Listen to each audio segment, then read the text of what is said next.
Mu ijoro ryo kuwa gatandatu tariki 20 z'ukwa kane 2026 saa 2:35 z'ijoro mu mujyi mukuru wa Amerika Washington DC, isi yose yatunguwe n'igitero cyagabwe kuri perezida wa Amerika Donald Trump.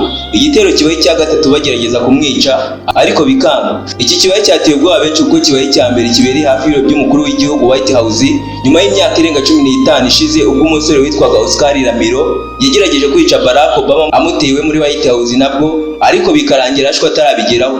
Igitero cyabaye kuwa gatandatu nimugoroba ubwo Donald Trump yari yicaye mu birori by'abanyamakuru byiswe White House Correspondent Dinner muri Hilton hoteli hafi y'inzu ye White House. Ubwo ibirori byari birimbanyije mu muryango wegera humvikanye amasasu menshi ubwo umugabo witwa Corey Thomas Allen bivuga ko akomoka muri leta ya California yinjiye yitwaje imbunda nini shotgun, indi ntoya pistoli ndetse yambaye n'ibyuma byinshi ku mubiri we. Yinjira mu muryango waho ibyo birori byaberaga arasa, agerageza kurenga abashinzwe umutekano arasa ngo agere aho perezida n'abandi bayobozi bakuru muri politiki bari bicaye barase. Mu kurekura amasasu menshi, isasu rimwe ryafashe umukozi ushinzwe kurinda perezida mu gatuza. Uwo mukozi arakorwa n'ikote ry'icyuma yari yambaye rya bulletproof. Muri uwo mwanya abashinzwe umutekano wa perezida bahise bafata perezida Donald Trump bamuvana ku rubyiniro vuba na bwangu. Mu mashusho yagaragaye perezida yagaragaye asunikwa ari kwirukankanwa n'abamurinda kugeza naho yaguye hasi ubwo bamujyanaga bamuhungisha urwo rufaya rw'amasasu w'uwo mugabo. Abari aho bose bagize ubwoba cyane, bamwe bica munsi y'ameza abandi barirukanka ibintu biradogera.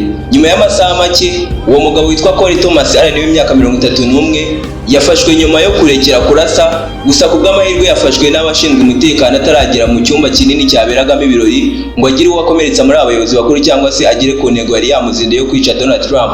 Mbese uyu mugabo yagerageje kwica perezida uyobora igihugu cy'igihanganye cya mbere gikize ku isi ninde, ndetse yabitewe n'iki? Uyu mugabo wagerageje kwica Donald Trump ntabwo ari umugizi wa nabi usanzwe kuko yari umuntu ubayeho neza kandi ufite amashuri menshi. Yari umu-engineer cyangwa se mechanical engineer wasoje amashuri ye muri kaminuza ikomeye ya Caltech mu 2017 ndetse yari afite impamyabumenyi y'icyiciro cya gatatu cya kaminuza masters mu by'ikoranabuhanga yakuye muri University ya California State University mu mwaka wa 2025. Igitangaje kuri we yari azwi nk'umwarimu mwiza cyane w'intangarugero aho yigishaga imibare na siyansi mu mashuri yisumbuye muri leta ya California. Ndetse no kwa 12 kwa 2024 yahawe igihembo cy'umwarimu w'ukwezi Teacher of the Month.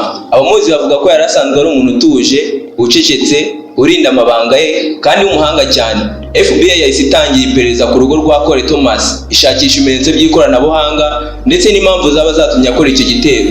Byaje kumenyekana ko Thomas yari afite konti ku mbuga nkoranyambaga y'ibanga yanyuzagaho ibitekerezo bikomeye ku byerekeye politiki n'ubuyobozi bwa Donald Trump. Abaturanyi be bavuze ko hari hashize igihe agaragaza impinduka mu buryo yakoreshaga imbuga nkoranyambaga, aho yagiye agaragaza ibitekerezo bikomeye bibi ku bibazo by'isi n'uburyo amateka akwiriye kwandikwa. Amakuru dukesha BBC agaragaza ko yari afite intego yo kugaragaza akababaro ke binyuze mu kwica perezida w'igihugu cya Amerika. Inzego zishinzwe umutekano zahise zitangira gukusanya amakuru ku muntu uwo ari we wese ukekwaho kugira imigambi nk'iyi ihungabanya umutekano wa perezida wa Amerika ndetse n'uwaba afite aho ahuriye n'uyu wese. Nyuma y'amasaha make Trump yagaragaye imbere y'itangazamakuru ameze neza ndetse abinyujije ku mbuga nkoranyambaga ze yahise yandika ari gushimagiza inzego z'umutekano za Amerika, azishimira uburyo zagaragaje ubunyamwuga mu kumurinda, guturisha abantu ndetse n'uburyo zakemuyemo ibibazo vuba cyane. Yavuze ko kandi uyu mugabo yari afite inzigo ndetse ko yari yasize inyandiko mu rugo rwe ivuga ko yanga abakristo kandi ko ashaka kwica abayobozi bakuru b'igihugu. Trump yagize ati uyu ni umuntu urwaye mu mutwe.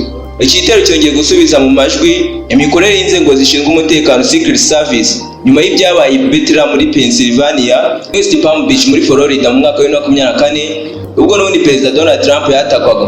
Benshi bari bazi ko umutekano wakajijwe cyane ariko ko umugabo Thomas Allen yashoboye kugera kuri perezida ndetse agashijyana no ku muryango wahaberaga ibirori bikomeye nk'iyo afite imbunda, byatumye abadepite n'abandi bayobozi batangira gusaba amavugurura akomeye mu kurengera abayobozi bakuru b'igihugu. Impamvu zatumye iki gitero gifatwa nk'igikaze kuruta ibindi bitero bibiri byagabwe kuri Donald Trump mu ruhame nuko cyabereye hagati mu mujyi wa Washington DC mu birori bya birimo abanyamakuru amagana n'abayobozi bakomeye muri guverinoma. Igikorwa cyahise cyongera gukaza umurego mu mpaka zerekeye amategeko agenga abaturage ba Leta Zunze Ubumwe za Amerika bemerera gutunga imbunda gun laws n'uburyo bwo kwita ku barwayi bo mu mutwe bikirindwa ko hagira uhabwa iyo mbunda kugira ngo atazahungabanya umutekano w'igihugu. Donald Trump yakomeje avuga ko bakwiye kurindwa nk'umuntu uri mu ntambara. Ese wowe Urabona iki ari ikimenyetso cy'uko Amerika imaze kuba ahantu hateye akaga ku banyapolitiki, cyangwa ni ikimenyetso cy'uko uburakari mu baturage bumaze kurenga igipimo? Siga igitekerezo cyawe muri comment witubwire. Niba ukunda amakuru nk'ayasesenguye, kora like, utire comment, ukande subscribe kuri Niwamenye TV kugira ngo ubutaha utazawucikwa amakuru nk'ayashyushye atari umushyushyu.